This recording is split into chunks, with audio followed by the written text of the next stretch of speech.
Welcome to the Recruitment Rollercoaster podcast. My name is Hisham Azuz, and today I'm joined by Lloyd Hulme, who is the head of design for Trust in Soda, which is across 3 branches. We're in the London office today, but he also manages people in Dublin and Manchester, and is currently managing 8 people across those 3 branches. Yeah, in total, we've split between design and between contracts in London. Cool. Thank you for adding that, mate. So looking forward to this, mate. Yeah, me too. Yeah, as I was just saying, where I always like to start on this podcast, Lloyd, is how did Lloyd enter the lovely world of recruitment? Let's start there. Yeah, well, for me, it wasn't the same as everyone else that fell into it mainly. I've always done sales my whole life. And yeah, with that, you know, if you go to one sales place and then you leave, you kind of have to start at the bottom again. Yeah. And there's no like continuation in position. What did you used to sell? What was I've sold everything. Really? Yeah. Give me an example. I think, well, mainly I've sold telecoms. So not like you know, like top-ups or that kind of stuff, but like actual full-on solutions. I think we sold Westminster Abbey, a phone system. All right. What's like BT system? Yeah. It's called voice over IP. Okay. A lot of places use it now. Yeah. Okay. So that I've sold. I've sold modelling appointments. I've sold. Wow. Yeah. Basically, just been in sales in and out, and yeah, coming back to recruitment. I just wanted to go somewhere where I can build on it and then keep with it if I did, you know, if I was to move. It's never my intention to you know, to move around a lot, but I just wanted somewhere that could continue with that. Was your friend did you have a friend in recruitment then? No, but in fact, I did have a friend in recruitment, and she said, Lloyd, you need to get into it. Like, really? Yeah, you smash it. Started the dream. Yeah. So, and it wasn't even for her branch either, so she just said I wanted to get into it, yeah. Fair enough. So it's found like a love for sales. Yeah. Like, did you enjoy sales? Yeah, I love it. Is recruitment sales? Not really, no. Oh, it was. Well, you know, it's sales, but it's a lot more than that to me. So it's, you know, it's about building relationships. You know, and well, yeah, it's building relationships. It's doing a good job. It's still getting the buzz of finding someone their perfect role. You know, the buzz of the candidate and the client coming together. Just doing the whole process really. Yeah. But you know, it's not a transactional thing. So with sales, well, I've normally done it. You know, it's just a yes or no. Yeah. So that's why you initially said no, because of that. I agree with that. Yeah. I used to sell insurance, and if you didn't close them on that phone call, then you're not speaking to them again. Yeah, it's done. Do you know what I mean? Yeah. So, like, I totally get that. But it is sales at the same time. Yeah. You know what I mean, for people that don't think recruitment is sales at all, there's definitely an element of sales in it, but there is a lot more to it. Yeah, there's a lot more to it. To get to the sale, you need a really good process. So it's about that. No, I hear that. Cool. So just to set the scene then, so wanted to get into recruitment, got told about it by a friend, wanted to build on your sales experience, and then so you've been in the industry now, so you've been at Trust and Soda for how long? Just over 2 years. Just over 2 years.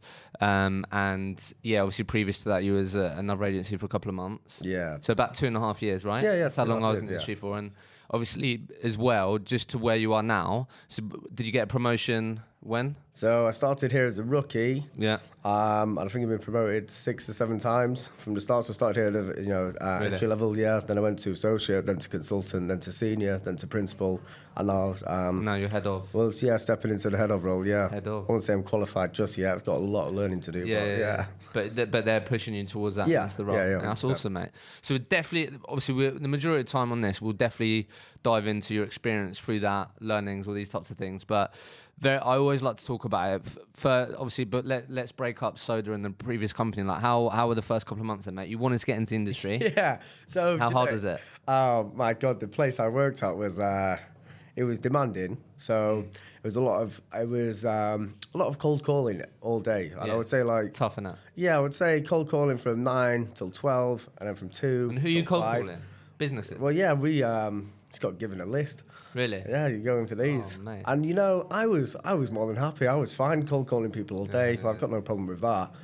And then, you know, one of the people that was there, so I was speaking to one of my colleagues, and they were like, you know, this place isn't that great. I was like, really? I think it's not bad. Yeah, obviously you can't compare it. Yeah, I've never, you know, this is just normal for me. So no, this isn't like what recruitment's about. So I started doing a bit of homework, looking into other agencies. Then I found this place, Soda. I thought you were going to say you found the podcast. But this as well before. Okay, so you found Soda, yeah? Yeah, I found Trust in Soda. It spoke volumes to me. It's got a good brand. Yeah. Soda's But got do a you know good what? brand. It's mad because when I turned up for an interview, I was like, is this the size of it? Like, I thought it was absolutely huge. Really? Yeah, but it wasn't. Yeah. It just got some really, really good branding. Perception is reality, right? Yeah, exactly. So yeah, basically begged for an interview, went on the social media. I was looking at what they would call themselves. They were referring to themselves as soda lights. So I thought, I'm just going to send them an email. I'm going for it. So I said, look, I've not got much experience. I would love to work for your brand. Like, the way that you're doing things, I want to be involved with that. I'd consider myself a soda light. Are you up for an interview? Question mark. And then got a call the next day. So yeah, Really? it's buzzing. Yeah, happy days. Okay, cool. So. How challenging? Okay, first 12 months then, all in all, then soda and thing. How difficult were they then? Yeah, very. It is challenging. It's just about just being the best that you can be. Obviously, you've got nothing to compare yourself to, or you see when you look around in the business, people have been here 3 or 4 years and they're just killing it. It's like, how am I ever going to be that? Like, it's quite off-putting, isn't it? Yeah. So you just think, oh my God, this person has done 5 deals and I can't even get someone to answer a phone call to me. Nowhere near that. Yeah, exactly. So I was like, oh man, but you know what I did? I just thought, I'm just going to dig my heels in and I'm just going to graft. I'm just going to be the best. And I'm still not the best. There's some amazing consultants in here. First 12 months then. Yeah. So you've gone from rookie. Yeah. To obviously where you are now in 2 years. Yeah. So was that done on billings? Was it done on demonstrating values? Was it so soda, it's not just about billings. It's about it is demonstrating values. It's about being a team player, being passionate about the company, showing signs of being innovative. Yeah. Billings as well is one of the things. But it's like three key things. Yeah. Really. How did you do in your first year then, mate? In my first year, what? Come on. How did I do in what? Yeah, billings-wise. Billings, not to me. Not amazing. I think it did over 150. Okay. It's not bad though, is it? No, yeah, it's not bad. Year. Yeah. But I have very high expectations of myself. So really? Yeah, I don't know. I always push for more. I just think that could be better. I'm not hard on myself, but what I do is I look at something and then think, right, what could I have done better for next time? And it's just all about constantly improving yourself. Like, it doesn't really matter what level you're at. There's always something to learn. Have you always had that mindset? Yeah. Really? Yeah. Where's that come from then? I come from not everyone has. Yeah. I come from a really, really good background. You have come from a really good background? Yeah. Okay. A really wealthy background even. And I didn't, since I was about 17, I've not seen no handout, no nothing. It's just been about, like, you go out and you get your own stuff. Yeah. And when you see the things that you could have, it's just things I need to be something like that. Really?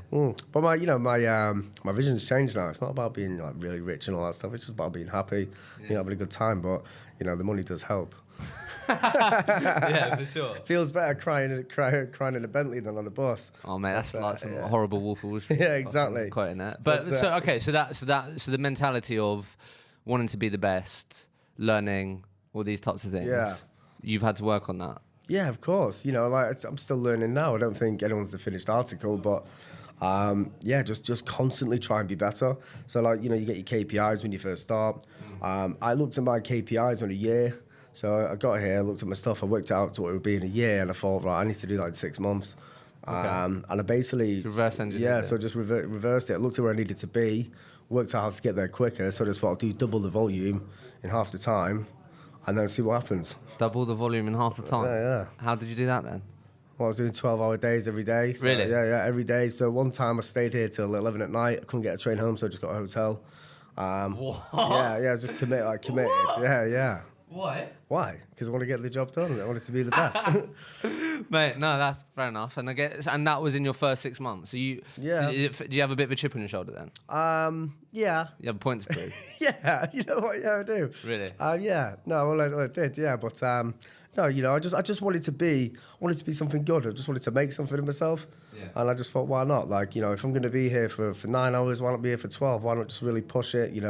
Give yourself 5 days put of all your eggs graft. in this basket, yeah. And just go for it. Okay, so let's break this down a bit then. So let's just talk about your journey at Trust and Soda. So first year, obviously you said performance wise what you did, but what was you going into here? Did you have a warm desk? Was you building up your market? No, so I was the third hire on the contract team. Oh wow! Yeah, so you've always been in contract as well.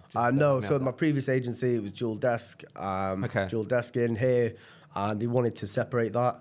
Yeah. And it was quite hard for the team to accept, a head of contracts, and then my colleague Lauren, and then me, the third hire on the contracts team, because they're all used to dual desking. So if you've been used to that, then you know, if you've got someone new coming in, then you might, if you're already in process and you just want to look after your client yourself, I can understand why you wouldn't want to give, give it to So what did you to a rookie. So what did you do? So what did I do? I had to go out and find my own stuff. You get a lot of love at Soda. You know, some good clients call in. They'll help you out with that. But you know, really, what you're here to do is to work hard. They don't want someone just resting on house accounts or whatever. You know, you're expected to get your own stuff as well. So did you do, just to help me out? So you did what? You did contract from day one in Soda, yeah. And then now what you do? Now still doing the same thing. Just contract. Okay, cool. So look, I was a perm biller. So from what I understand from working with recruiters and these types of things, the hard part here is getting clients, right? Yeah. It seems like obviously the candidate,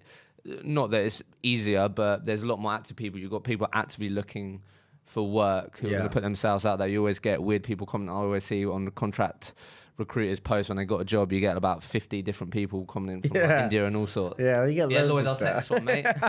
Good. Did he offer him out? Do you know what? I would love it if they did, because it'd make my job a lot easier. So let's break that down, mate. Because like as you said, you had to pretty much build up from scratch, right? Yeah. So it was a design market, you said, yeah. Yeah.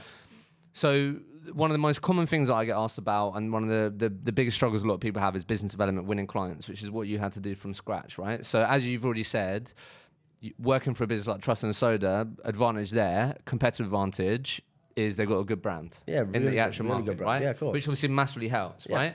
So how did you approach building this desk then, mate? How did that go, and how did you approach it? Well, I basically spoke to colleagues in the business, asked them what they were doing, to like how they get, I was just asking for advice. Okay. Like knowledge sharing, I always believe is a really good thing to do. Seek advice. Yeah, exactly, of course. And so I was, speaking to people, and everyone's like, oh, well, I mentioned that I've done this, or, I've helped this team with this. I thought, well, I can't mention any of that because I've not done anything for anyone. That's the hard thing. That's the hard thing.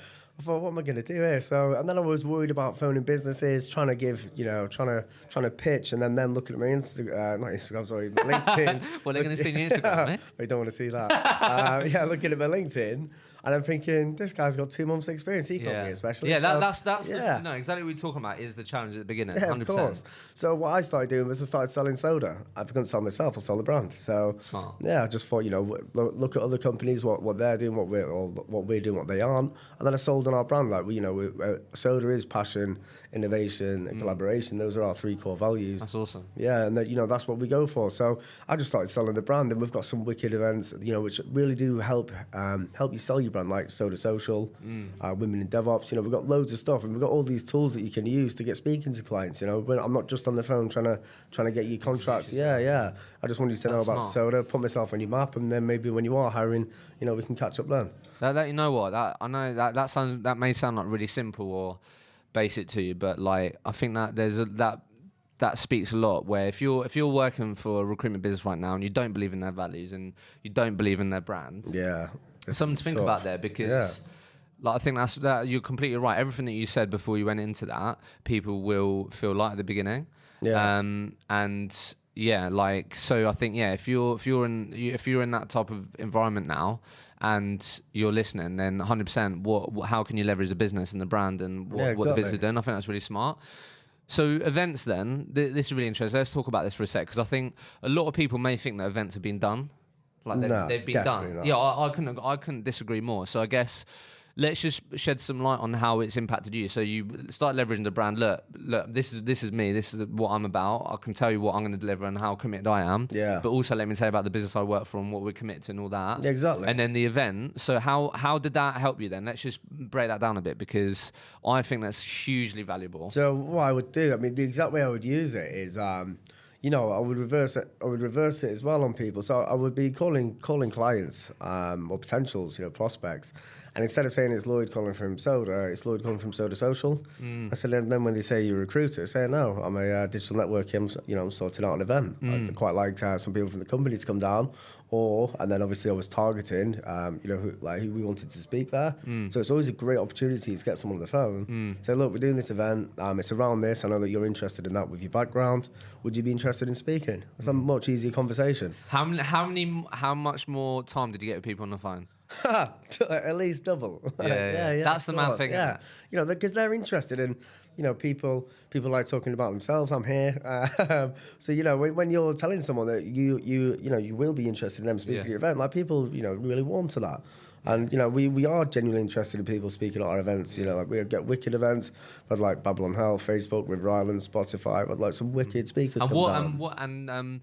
what is like the typical spiel? Are you saying like, look, like, because typically in your market, are people really like, from what I can see? So I've got a couple of people, I know a couple of recruiters in your market, and it seems like there's a real community It's very, element. Do you know what I mean? Obviously that massively helps if you recruit in that. And to be fair, that seems like there's so many markets that they will happily sit in a room full of their competitors. Like, people are willing to collaborate. Of course. I think this is what's changed in recruitment now. But like, was the typical spiel like, look, buying into that, look, this is an opportunity for you to give back to the industry, meet like-minded people, and all that. That is pretty much exactly how we did it. And it, you know, it's all true. You're not. You're not gonna. That doesn't mean you have to take 15 business cards from the recruiters. Exactly. And then what I would always say as well is like, look, you know, Soda Social is completely different to Trust in Soda. Like we don't recruit in that. We don't do any of that. We don't. You know, this is about an event, and we are giving back to the community, and you know, we do care. And the good thing about that is when you're speaking to, you know, potential hiring manager, I will openly say, look, bring your business cards down, do some networking. There'll be some wicked candidates there. If you want to intro them, and then, you know, that's just something for us to give to them as well. And I think that is the punchline as well. Like, obviously, look, that is going to drive that's going to drive revenue, right? 100%. That's driving business. But if you're just hosting these events just on, right, how many people can we place out of this?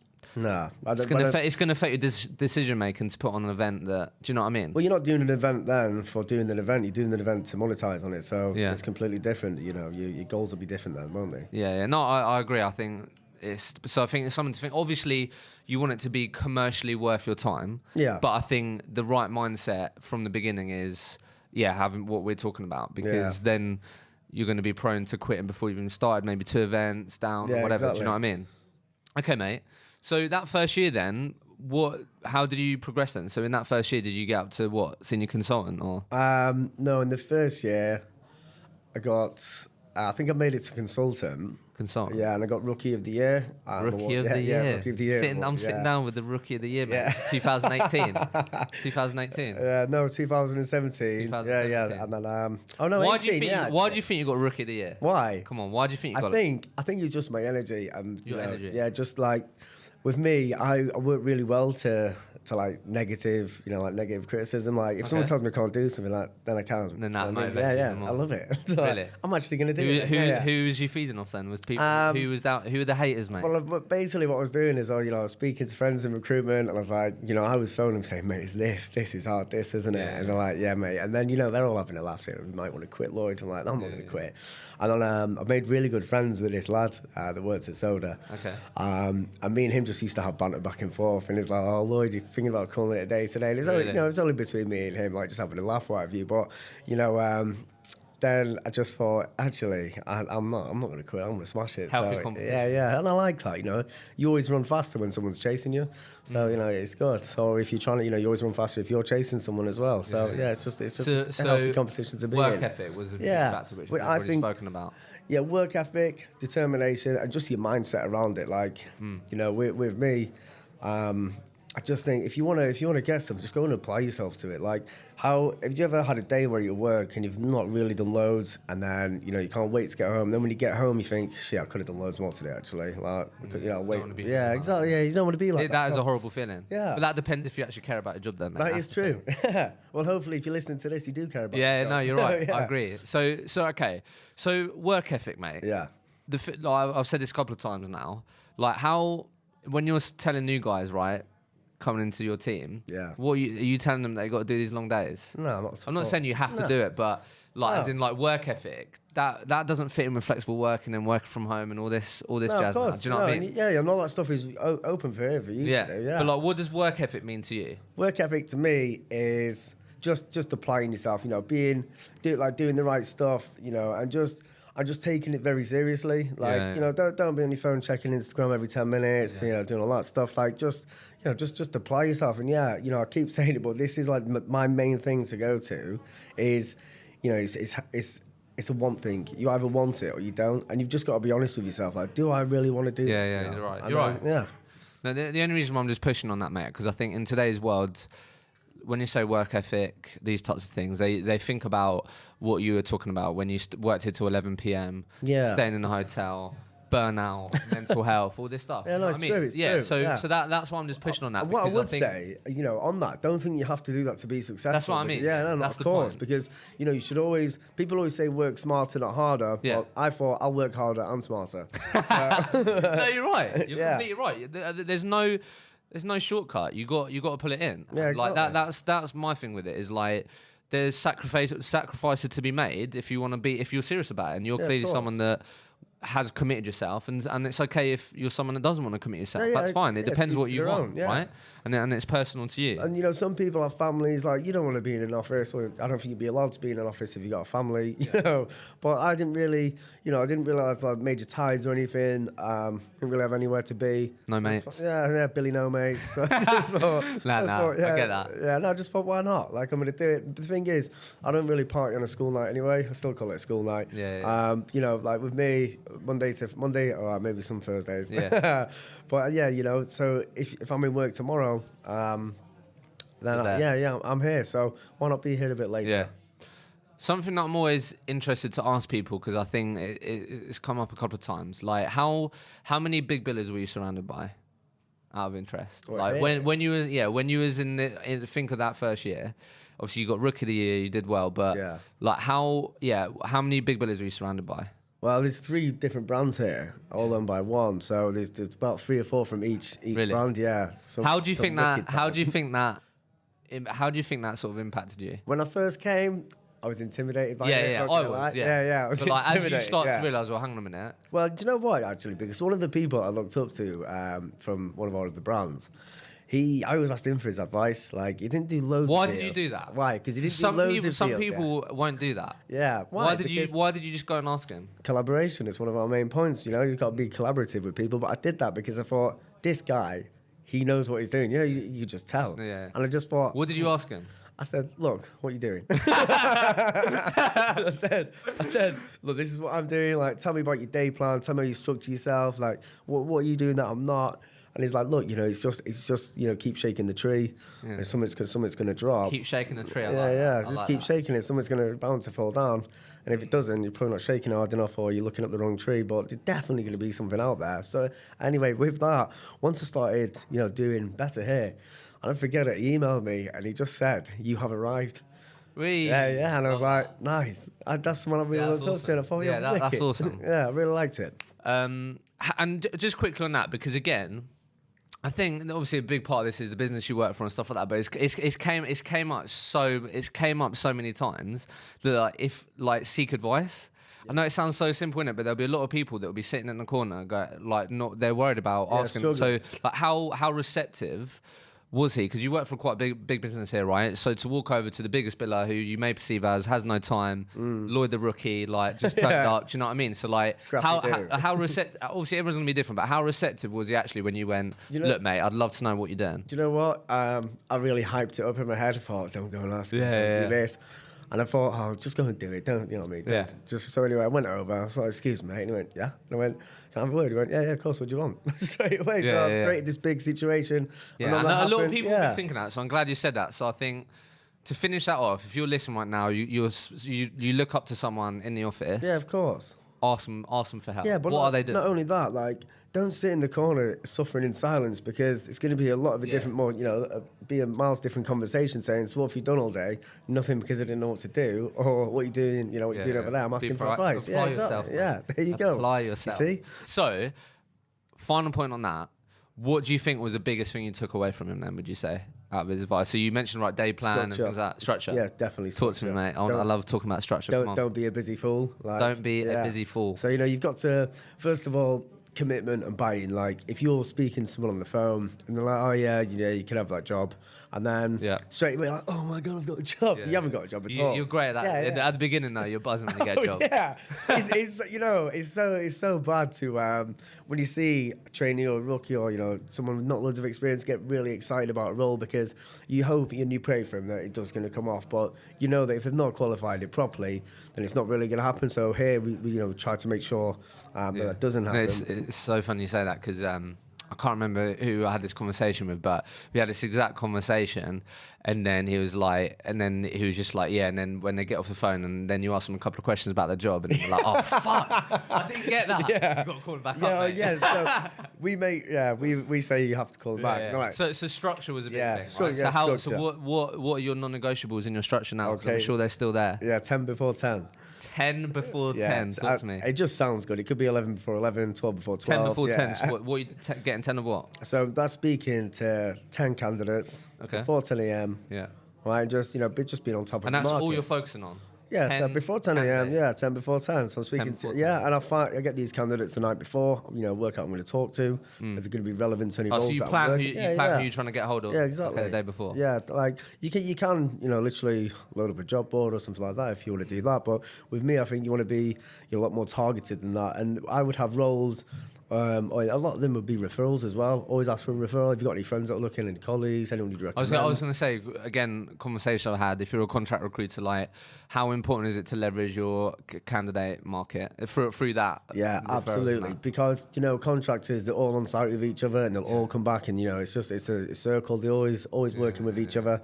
So even if the 10 calls are, hi Lloyd, look, just wanted to check in. Your contract's up in a couple of months. Like, just thought I'll give you a quick call. Do you know what's going on in the market at the moment? Have you heard anything that's coming up? Yeah, blah, blah, blah. Exactly. So that could be 10 of those calls as well. Yeah, it could be market information. Doesn't have to be like new people. No. It could be existing candidates, could be candidates that you got in the running. If you've got a candidate with one interview for you and 3 for someone else, you want to be on the phone to him, making sure, seeing what's going on. And he's probably, you need to be aware. I'd always say good recruiters are the ones that ask the questions that you don't want to know the answer to. Oh, mate, yeah.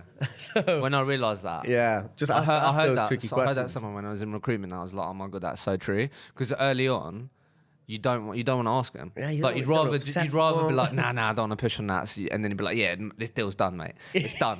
It's done. But you know. Do you know what? Do you know what? Yeah, I'll tell you this. I messed up my first deal here. Mate, it'll kill me. But basically, what happened was, I was speaking to a candidate, speaking to the client. They had the interview. They liked each other.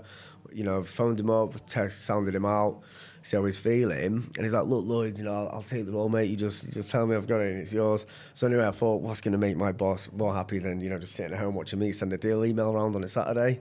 So I got the email from the client late the Friday night saying, oh yeah, Lloyd will go for it. So I just thought, great, I'm just running in straight away. Didn't consult anyone, still a rookie at this time. I just thought, I'm just going to do it and be the boy. Crumbled. Yeah. Anyway, I was like, Pete. Hold tight, Pete. I was like, Pete, you've got the role. He's like, oh, mate, I'll think about it. I was like, what? I was like, you told me to take it. He's like, yeah, something else has come up. I was like, all right, well, shit. What do I do now? So then I rang my boss. I was like, look, I've done this. He's like, why have you done that? And I went, I don't know, He went, look, mate, this is why we have these processes in place. Like, you just stick to the process and it's fine. He went, I appreciate what you're trying to do, but you've lost a deal, so it's on your head. So I was like, all right, cool. He's like, let it be a learning curve to you. Learn it from that one. And I would say, there's a lot of mistakes to make in recruitment. I just don't make the same one twice. Like, if you slip up on something, then just to make sure you don't do it again. It's not the end of the world. No, I think that's that. But I honestly love that advice so much. Ask the questions that you don't know the answers to. Yeah, of course. Because that will get you uncomfortable. It will ask you the questions that you need to know and get the answer to. That gives you as much confidence on what should happen. Yeah, of course. And if you know your market or the market they're in, you like it and you want to learn more about it, then you really do need to nail down on this. I was listening to one of your other podcasts, and a guy kept saying double down, and I love that. Like double down on your process, double down on what you can do, and I think that's really true. Like, that is what you need to do. If you don't want to ask someone about how many other recruiters you got working on this, you might really be wasting your time. Yeah, and at the beginning you can be really prone to that because it feels uncomfortable. Yeah, like you can just like, oh fuck, I know I should say this. The thing is, I just remember this horrible pressure that I'd given myself. Like, I need to get a job, I need to do a deal. Like, you don't need to do those things. Like, obviously obviously they'll come with time, but don't stress yourself out, put too much pressure on yourself, watching everyone else do deals, and then just getting bogged down with it, just thinking, you know, like, you can't do it. And that's why you will slip out of those questions, because when you've got the small wins, you celebrate them a bit too much. Like, you know, just stick to the process and it'll be good.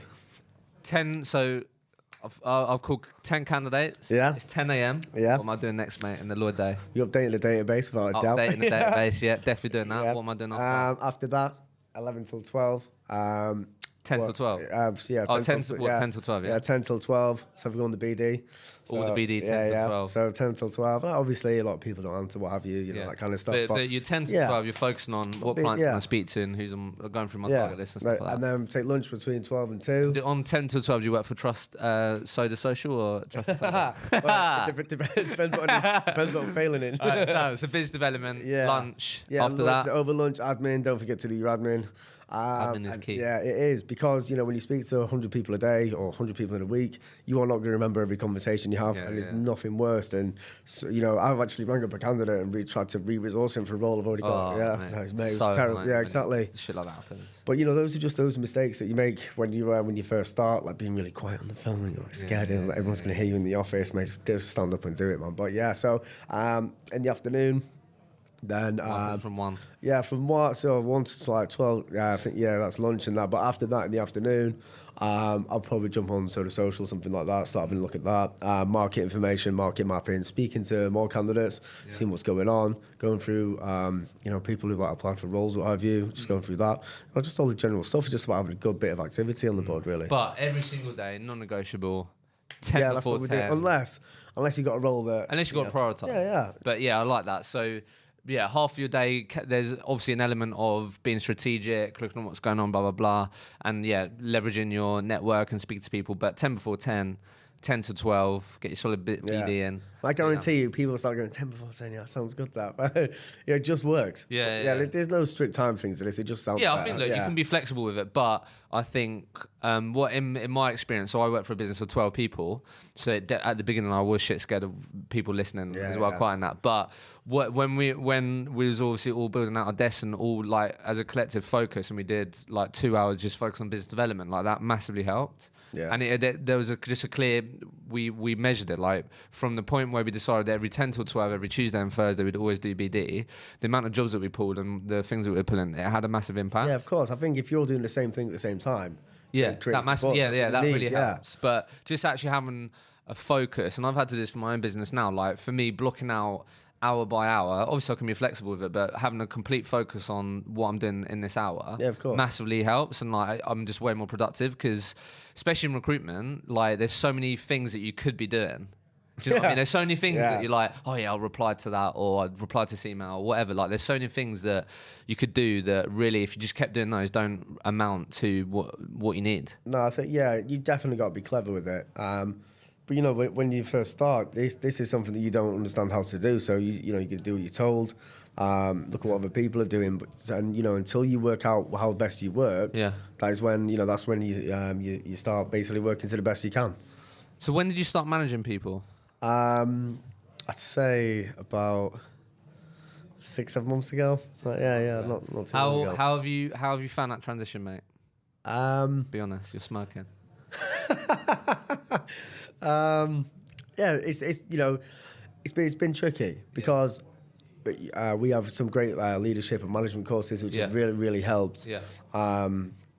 They've really helped, but when you just work for yourself and principal and you worry about your own things, then it's quite hard to transition into helping someone else. Did you want to manage? Yeah. Okay, fair. Yeah. That's not always the case, right? So you was motivated to manage, and I really like it because, you know, after you've done X amount of, deals, it's like, it's good, it's a good feeling, but when you can help someone and teach them how to do something, and then you see the penny drop, and then more of a buzz. See them do a deal, I'm like, buzzing.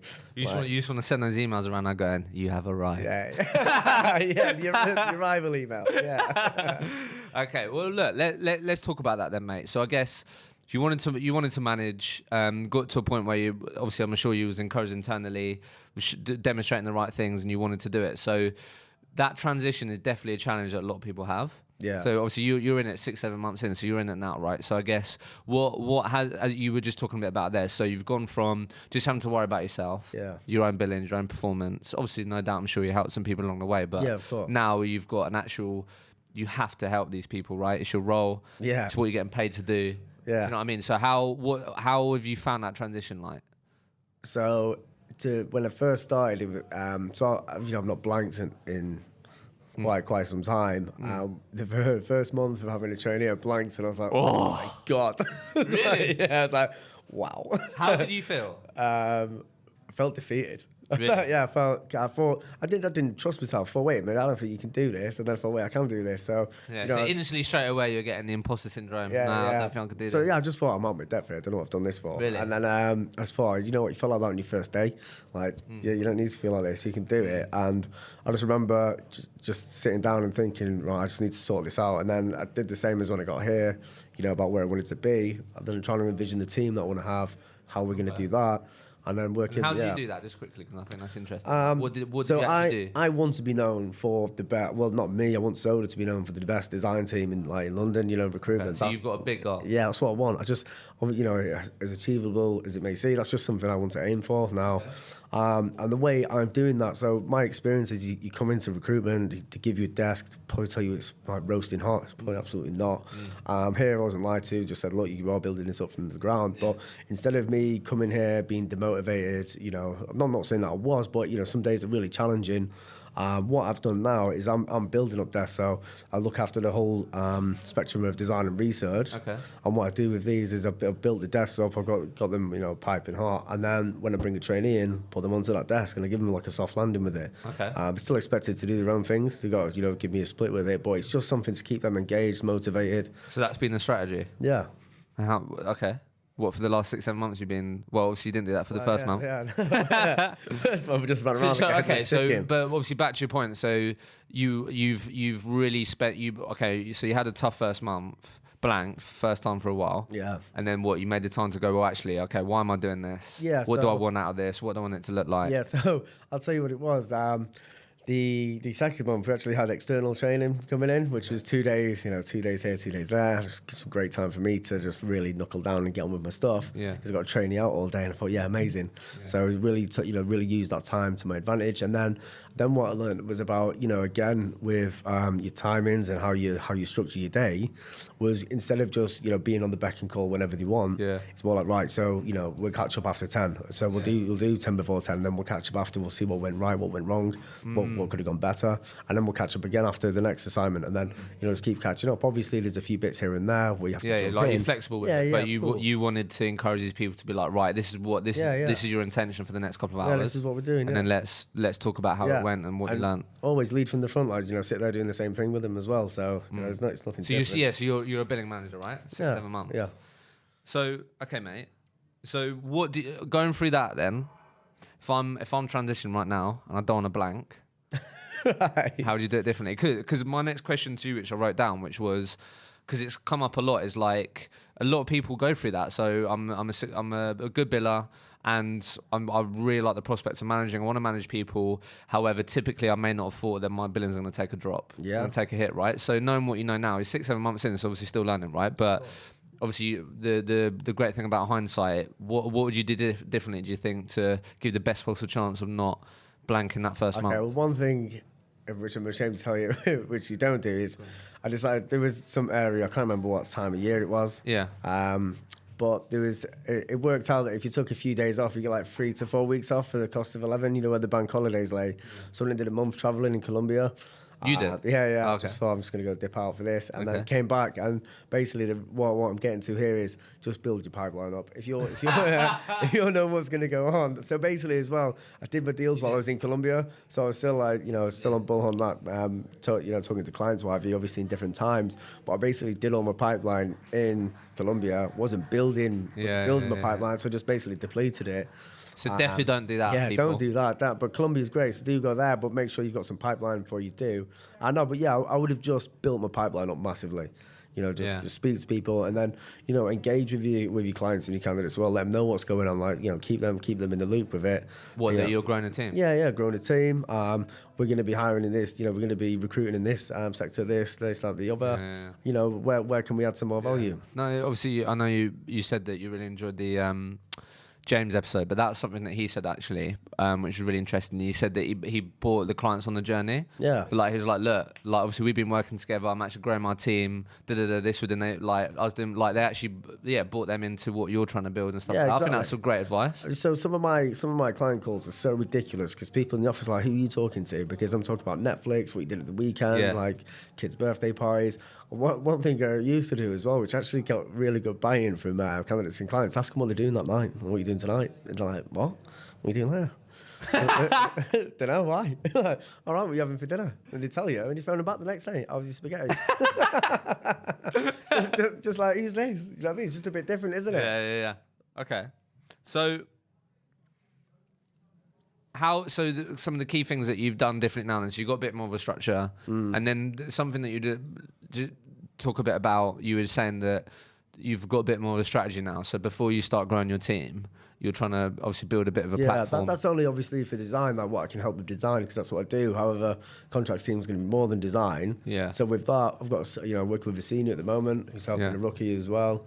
So why do you do that though? So why? like with you building a bit of a platform, how have you found that that's helped people that come in that are completely fresh? Really well, because it gives them a chance. Like obviously, we're not just going to go, here's a role worker. Like there'll be a role coming in that's in their market. They'll sit there with me. We'll do the role, what have you. Go through the whole process, and then just let them shadow you doing it, and just let them know this is their market, this is who they're going to be speaking to, and then take them out on meetings, involve them in everything.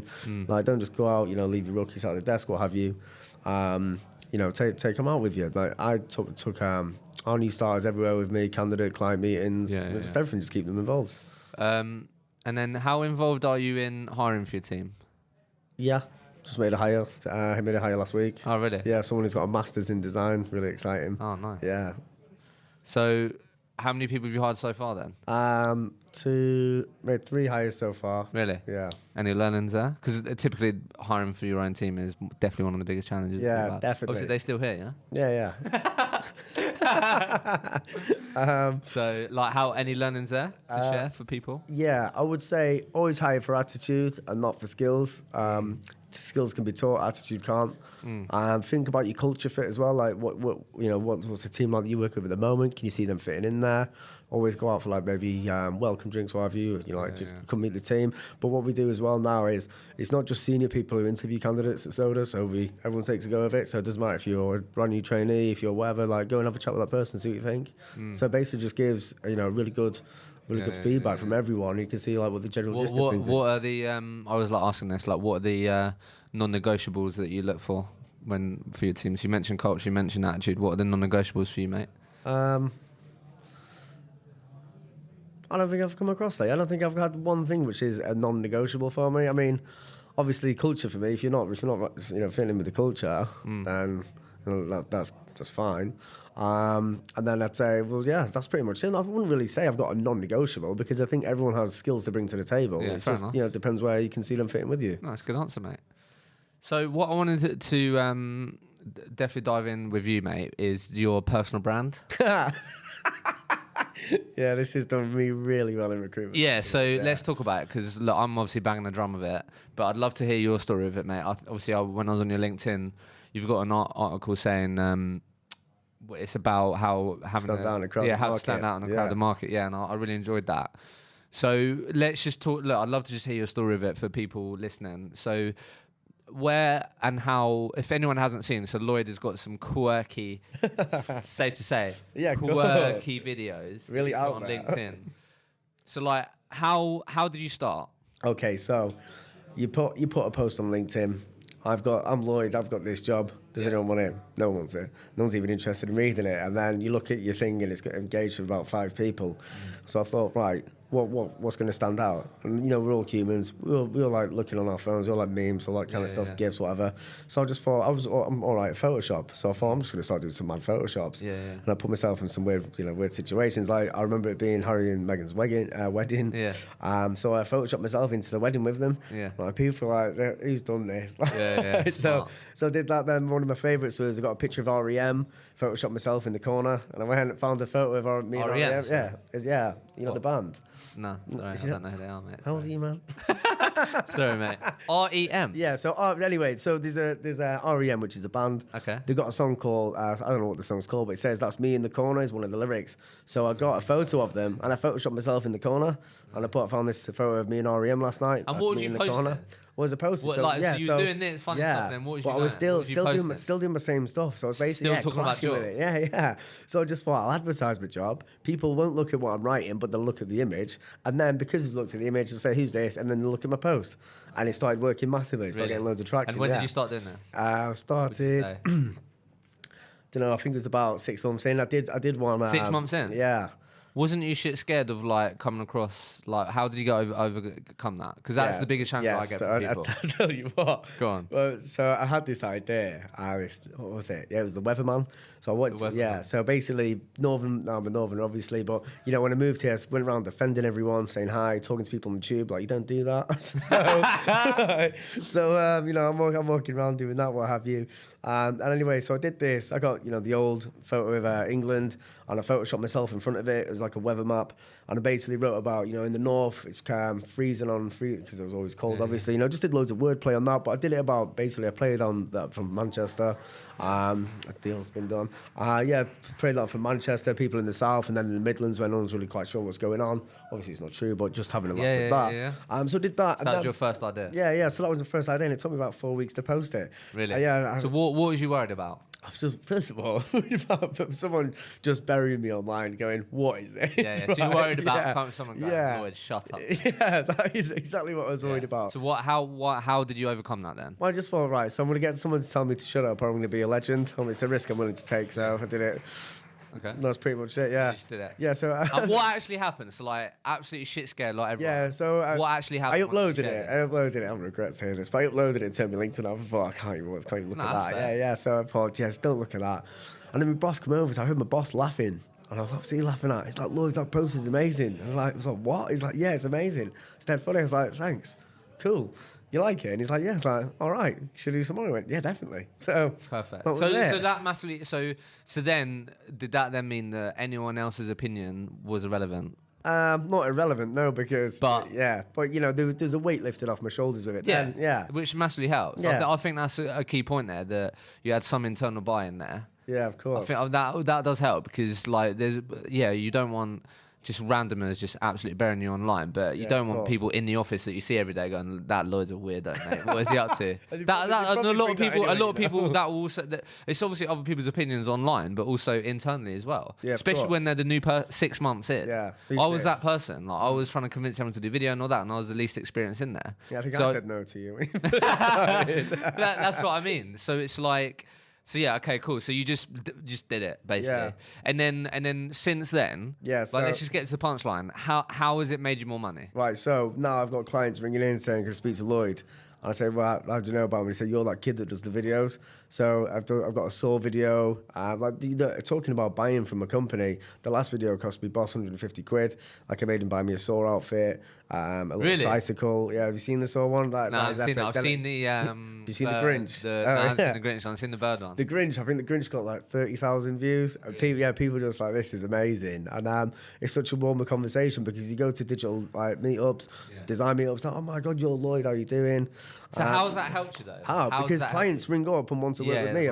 So pulled in like 3 new clients. That's the punchline. Yeah, and that also, I think as well, it's just for your confidence. Like, if people celebrating your wins, looking up to you, I get candidates and clients ringing me saying, what's your next video on? Really? Yeah. It's a different conversation. Yeah. Your competitors aren't going to be having those conversations. And they just can't. And I was talking to my friend the other night, and I was like, it's just madness, isn't it? Like I've climbed this really quick. You know, I'm really, really grateful for it. But like, actually, it's insane. Yeah. Like, you know, just what's happened. And my company allowed me to put these stupid videos online. And when we have these social events, like I'm a DJ, so I take my decks down there. Really? Yeah, DJ for everyone coming in. Like, it's awesome. Just. I've only you look like a DJ, mate. You look the part, mate. Thank you. But I like that. So like to round that off, then. Yeah. Look, recruiters work hard. Yeah, Lloyd, has this made Lloyd, has it made you more money? Has it helped you bill? Of course, yeah, it's helped me bill. Has it made you bill? Yeah, how? Because what it is when you get this engagement off these posts, your name keeps cropping up in a lot of conversations. Yeah. People, you know, companies approach us to work with them. Yeah. People from other companies start asking about how I do my marketing. Like I've marketers from other companies approaching me, things like this. Any like huge win though, like massive win that you will never forget. Yeah, I can't mention the client name. That's cool. Yeah. But like, so what happened? Then you pulled a job. We pulled about 5 or 6 off it. I think. Really? Yeah. They just loved it straight away. Unfortunately, it didn't really go that well. But yeah, you had the opportunity. Well, and I'm assuming that was like easy over 50 grand's worth of business. And you know, it would have been if it all went to plan. But of that course. came to you, right? Yeah. I mean, what recruiter do you know with 7 months experience gets people bringing in saying, speak to Lloyd that does the videos. So, and it's just all about, you know, getting your brand out there, getting your name out there, because there's over 60,000 recruitment agencies in Europe, you know, and 60,000 of those will be doing the same thing. So stand out, be different, find your voice. Okay, so advice for people that are shit scared and want to start. Yeah. What would you say? Well, so first of all, know your audience. There's some markets out there that I can't do. You know, just like design. Well, I love design. Like the designers are like the loveliest, like friendliest people in the world. Want to have a conversation about anything. Yeah. You know, really knowledgeable. And I think design's a really cool market anyway. Like, so you're saying they're more receptive to like the sort of stuff that you definitely, yeah. Okay. So know your market, yeah. Know your market, and then think about what you want to achieve from this. You don't want to be some meme guy or some. You know, you want to you get something out of it. So have a target or some sort of want out of it. What was your want then? Mine was just to get my name out there. I just wanted to be. So when I always thought if I phone someone, phone a company trying to speak to someone there, and they say, who is it? Say Lloyd Hulme. They're not going to know who Lloyd Hulme is. And I thought, if I've got him on LinkedIn, they keep seeing this Lloyd Hulme with the video. Like, it's so powerful. Yeah, I know that guy. He's that guy who's that Grinch video. Like, why not? Try it. Yeah. So it's know your audience. So bear that in mind before you decide to start making Grinch videos and that. Totally get that. And then the next one is have like an actual goal of it. Like don't just do it for the sake of it. Yeah. I think that's a good thing to think about. And then also as well, lastly, what I would say is the most important is be committed to it. So I do 1 a month now. 1 a month. I mean, some people may say, "Nah, it's not enough, Lloyd." But for what you put in, I think that's a good. Yeah, that Saw video. It took me about 3 nights to make that. Really? Yeah. That's what I mean. Like the fact that you've going putting that much into it. Yeah. I think so be committed to it. Yeah, be committed, but not like just be consistent. Because if you're just doing a video as and when, or now and again, then you won't be known for that. Just be consistent. There's nothing for me. I think it's just like when you see a recruiter go, "Hi guys, making my first video," and then you don't see him again for like 3-6 months. Yeah, obviously got no likes on it or something. But be committed to it. Yeah, be committed, and you know what? You're not going to get 10,000 views in your first one. You're not going to get that. It comes back to why you're doing it, right? If you're a recruiter and you're doing it because you want a better chance for candidates or clients to know who you are, then likes don't really. It's not about that. No, it's about that. Do you know what I mean? Yeah, it's just about getting the reach. And did anyone bury you? How did you do it? Like, how did you do it? Like, how was that for you? Like, because you were shit scared about putting it out there. Like, now I think I buried myself more than anyone. Right? That's especially when you do shit like that. Yeah. So mate, putting some green tights on and a Santa suit and a green mask. Yeah, you're not really. You are asking for it. Like, it's going to happen. Yeah. And I know I will banter anyone. Like, I love stuff like that. It's just a good laugh, isn't it? Yeah. But I was expecting it, but actually, touch wood, it never happened. Wasn't as bad, yeah. No. And that again, that's the sort of punchline there for me. It's like, honestly, what is the worst that can happen? Yeah. And if you've got some like just absolute knobhead just trying to bury you, then for me, it's like I'd feel sorry for them because it's like they're taking time out of their day to leave a comment on your post and go, what are you talking about? Yeah, if you got some 2-bit idiot, flexing his opinion with you, then Yeah, it's like sit down, mate. Whatever. Yeah, like it's not even. It's not. It's just like wow. Okay. But also, what it does do for you, if someone does try and bury you online, the good thing is, if you can think of it like that, is you will get more traction because so, exactly. Yeah, haters welcome. Yeah, so I think I love that. Just a real honest account on just you putting yourself out there and how it's. Yeah, just do it. I think all I'll sort of just add my 2 pence on there, if I may, is just there's so many people not doing anything. Yeah, like you might be connected with Lloyd, or you might see what people do now. You see loads of people doing videos, all this. But honestly, so part of what I do with all my clients is I will say, give me 2 of your direct competitors, and I've looked at a shitload of people now. And honestly, like 90% of the people that I've looked at well over 200 people now. They look faceless. Yeah. There's not. So like, if Lloyd BDs me now, and the Lloyd down the road that does exact same market BDs me, the chances of me checking out your LinkedIn profile are extremely high. If you call me, who's this Lloyd guy? Yeah, right. Yeah. And if there's nothing on there to demonstrate or communicate why I should go back to Lloyd over the other Lloyd, then. Yeah, what's the point? Do you know what I mean? And that's the thing. And I think that's the most important thing. And that's why it's just a huge opportunity to get a lot of cut through right now, because everyone is shit scared, like you said at the beginning. But you got over that and you've reaped the rewards of it. Yeah, do it. And if you're doing one, and I've actually had consultants add me and say, "Would you give me some advice on this?" And I've actually give advice to other people in recruitment who want to do videos. That's awesome, man. Yes, well, you definitely help with that. I think that was just a real honest account on you going through that process, mate. So fair play. Right, so. Couple of questions on resilience. All right. Obviously, you're coming to the event, aren't you? Yes. Yeah. So obviously, have an event coming up in March on resilience, cultivating resilience, and going the distance in recruitment. Yeah. So I've got a couple of questions for you before we finish. So the first one is, what does resilience in recruitment mean to you? I think it's about not letting everything affect you. Like, understand what can go wrong. Recruitment is quite a process. Understand where it could go wrong. I always expect the worst, hope for the best. I'm not the first person to say that. Yeah. Well, it's true. Just don't put your eggs in one basket. And it's so demoralising and so soul destroying when you've done so much BD and you get one meeting and then they cancel on the day. It's like, oh my God. And the thing is, when you see people get really torn up about it or put down, you just see it affect the rest of the day. So don't let it take. What I used to do is just say to my line manager, I'm really pissed off. Can I go and just listen to my tunes for 2 minutes? So I'm like, yeah. So I'll go upstairs, put my headphones in, listen to some horrible techno or something, whatever, right? Just get in the mood, be like, all right, yeah, fuck it, let's go. And then that was it. So also, I think that's a great answer, man. I think also, know what can help you get out of that funk. Yeah, so with me, I know that sometimes when I'm in a mood, I know I'm going to be in this mood for ages, and I think, don't do and get in that mood, don't do that. Yeah. What can we do to get you out of the mood? Listen to some music, take 2 minutes, literally. Yeah. I went on this management course, and the guy said to me, it was really cool actually. I've done it, but you're like a plonker. But he goes, get your anger, put it in a box. Like imagine a box in front of you, and hold this box up, and get your anger in it, and then go outside and throw it as hard as you can on the floor. And I tell you what, as soon as you've done that, your anger's actually gone. Really? Wait, I was like, all right, fine. Yeah, you look like an absolute nutter. Who's this weirdo outside? Yeah, but I like that. It works. That's awesome. Okay, next one. This is probably something that you're definitely going through now. Actually, that's the next one. So how has the importance or need for resilience changed as the industry has evolved, do you think? I think it's changed. You need to be more and more resilient now. There's a lot of new kids coming out. There's businesses cropping up, coming on site with clients. There's loads of stuff going on now. And now I think it's about, I always think with it, roll with it or get rolled over. So you got to move with the times. Because if you're going to doing your old school stuff, then you're horse and carts outside and you best jump on because, you need to move with the times really. And resilience will come from that and understanding where you are working and what you're doing. It will just give you the opportunity to look at everything in front of you. Just don't. What people do, they just bury their head in the sand with these things. And I just face it head on. Just grab the bull by the horns. Yeah. And I accept, there are going to be some of those days. Some going to be some bad days, what have you. But just got to keep pushing through it. Nice.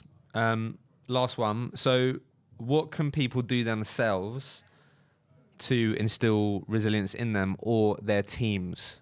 Okay, so people who basically people who experience, like being stressed out all the time, not sure how to manage themselves or what have you like that. It is really bad for your mental health, and recruitment is a very stressful game. So what I would say is, don't be scared of having or being upset. It's cool to be, it's cool to get down, but it's also cool to manage that as well. And I think what you can do to build resilience in maybe yourself or around you is to, one, understand what it is that's getting you down. Two, work out how to not do that again, or how you could maybe work around it so that wouldn't happen. Three, be positive on your team. If you've got some neggy Nancy in the corner, oh, no one's answering, no one's doing this, then that's really just going to bring everyone down. Yeah, so you don't need a bad apple. So what do you do with those people? So I've got a rule. So look, I understand that this is hard. I would prefer you to text or email me if you're having a down day, or you're having something, something's going on that you want help with, or you want to rant. And we can go to a meeting room. You can curse. So you've said to people, look, like you even though you may not feel like it, but your energy does affect other people. So of course. When you are feeling like you have a shit day, let me know, and we'll deal with it together. Yeah, of course. So, just let me know. But if someone's on a high and like, oh my god, I've got this, pulled that job, just won this account, got a meeting, and you got someone in the corner crying, it's like, so it's not great, is it? Yeah. I'm not saying anyone cries in the corner. It's not like that here. Yeah, no, I know what you mean. No, yeah. So just positive. Just be positive. So just like really, it is about positivity, attitude, and knowing that although there's something's fell on its face, there's 10,000 million other clients out there like this. Just go find another one. Not as bad as you think it is. Yeah. No, but I think with people who first start recruitment as well, you get so hung on your first account or your first this. Yeah. And you really fight for that and you hold on to it. And I get that. But looking back on that now, the amount of time I wasted holding on to an account that wasn't worth holding on to. Yeah. Just like, speak to someone, get some advice on it. Like, ask your peers, some seniors. Like it, mate. So before I ask you the final question, go on. What are you excited about, my man? I'm excited. This year, 2020 and beyond. I'm going to get a mortgage this year. Oh, yeah? Yeah, so I'm going to buy I'm going to buy my first house. Is that going to be in London or up north? It's going to be in London. Whereabouts? Where are you aiming for or hoping? I really like where I live at the moment, which is like Southwark, Bermondsey way. Oh, yeah, that's what I live around there. Is it? Yeah. Yeah. I live in Borough. Do you? Yeah. Do you know where For Coffee is? Yeah. I live just near there. Really? yeah. I live like 2-minute walk from that. Oh. Yeah, it's so nice around there. Yeah, it's lovely. Yeah. So you want to get a place around there? Yeah, it's really unrealistic, but why not, you can try, can't you? Yeah. So, that's pretty much what I'm doing. So I'm not treating myself as much anymore. I'm doing any of that. I won't say that I'm boring, don't worry. But I'm focusing. Focusing on getting my mortgage done. Awesome. And I'm a bit older than these lot here. 31 years old. I need to be doing something, man. I went on like 10, 11 holidays last year. You can't be doing that. Fair enough, mate. Cool. So what are you excited about? What am I excited about? Yeah, definitely a few things. Podcast, the event, super excited for that. Yeah. It's not going to be the only event this year. Got a few things cooking. Yeah. Yeah. Excited to help more recruiters. Excited, just feeling grateful and just excited. Yeah, good man. Happy for life. You. Thank you, mate. Final question. Go on. So if Lloyd could communicate to every single recruiter out there, they'd take on your advice, they'd listen, could be a word, a phrase, whatever comes to mind, what are you saying to the people? I touched on it before, but if it's regarding your work and getting out there, I would say just keep shaking the tree. Yeah, I love that saying. Keep shaking the tree because it will drop, it will come, and no matter how hard it feels or looks like it is, it will happen. Just stick with it. Keep shaking the tree. Yeah. Lloyd, it's been a pleasure, mate.